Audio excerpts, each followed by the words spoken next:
It was stated that housing for the RI project that would be going up in that space would be between $200,000 and $300,000. Do we know this yet? Sjoberg?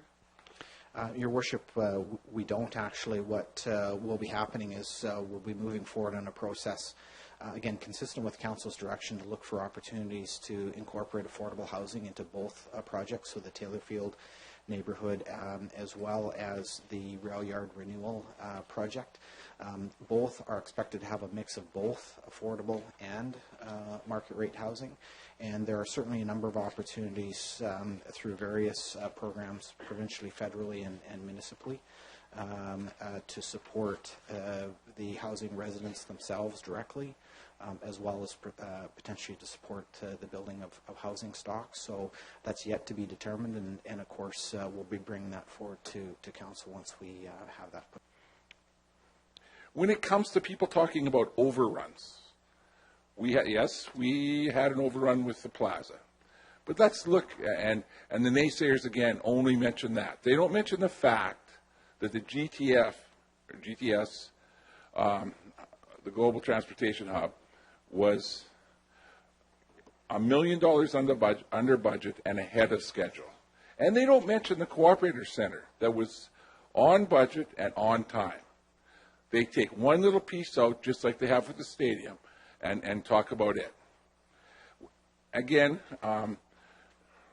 one of my colleagues has said that we need immediate solution to our housing problem. Well, we have part of it in our eyes a few years from now. So if that's no good, then it's easy to oppose things.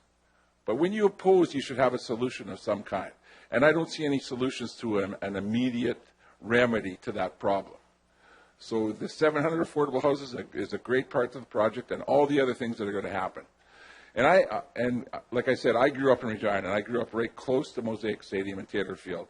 And I know it was a great thing then, but it's over for it. And we need something new. And again, it's not just for the riders. It's for our whole community. And why? Because I love Regina. Thanks. Many points raised by the delegations tonight, I am completely in agreement with them on the urgent need for things like housing. The concern over the pools is one example. Absolutely no question about that. But to my mind, I think to every member of council here, it's not either or. The world is not that simple. And certainly as those who are stewards of the public financing and building our city, we would never have a project that would cancel out other things that are priority. We would never say no more housing, shut the pools down, no more parks. I mean, it just doesn't work that way. Life is not that way, and we don't see it that way. We can do this because we have a vision for the city of growth and prosperity for growth. I like the idea, and Councillor Bryce alluded to where did the $200,000 to $300,000 come from for housing.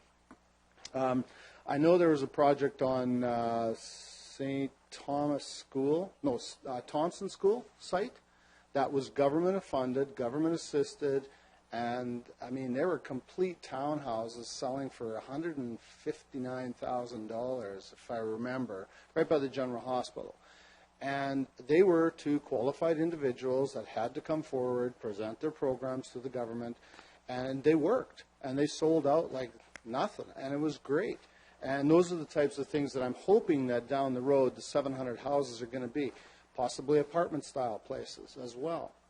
There's all kinds of things that can be done.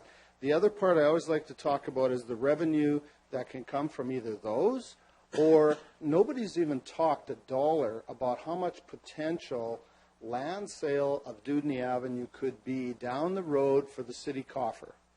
We paid $7 million plus $2 million to clean it up. That land could be worth $50 million. We don't know. It's a potential. All the businesses, all the condos, all the housing, and the parks, and everything that goes in there, those are all positive things.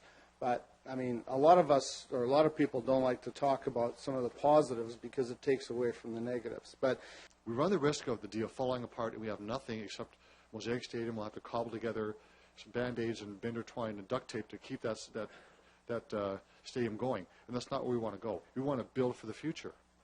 This is the first step of the whole revitalization for downtown. And it doesn't answer the question of housing now, but it will tomorrow. And that's part of the vision that we have for the city. It's new housing downtown. It's new housing, new developments downtown in the heart of our city. If we don't do this, we will have other people saying to us, you missed a huge opportunity. Maybe you can explain to us why you didn't take the opportunity. Like we did for the deepening of Wascana Lake, like we did for the Center of the Arts, like we did for all the other buildings that are here. It's vision, and it's a community has asked us for this. The election was very clear.